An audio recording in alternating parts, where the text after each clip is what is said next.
Welcome to Surviving the Matrix, ladies and gentlemen. My name is Maxwell Igan. It's a pleasure to be with you once again, and I will be your host for the next hour. You know, history is one of the most important things we can examine. You know, a lot of people may disagree with that. They may think, well, what's the point of looking at stuff that happened in the past? But our history, a person's history, is what defines them. You know, your history is what creates your belief system, what creates what you perceive your position in society to be, what creates the nation that you live in by the historical context of how that nation was created, all the stuff that we're given which defines who we are. You know, you may not think that it does, but it does. Now, people's history is everything.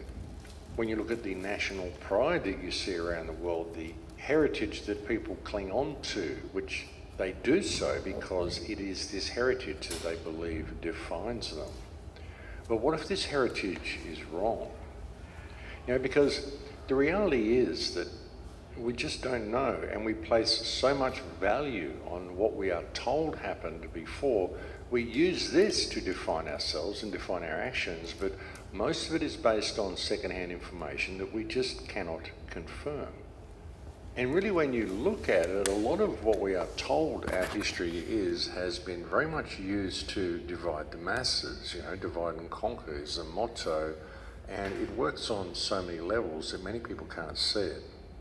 But it does, folks, because we've got so many people now that are holding on to racial differences and racial grudges and grudges that are attached to what they believe happened to their ancestors, a lot of which they have no way of confirming, and a lot of which has in fact been fabricated in order to keep the people divided.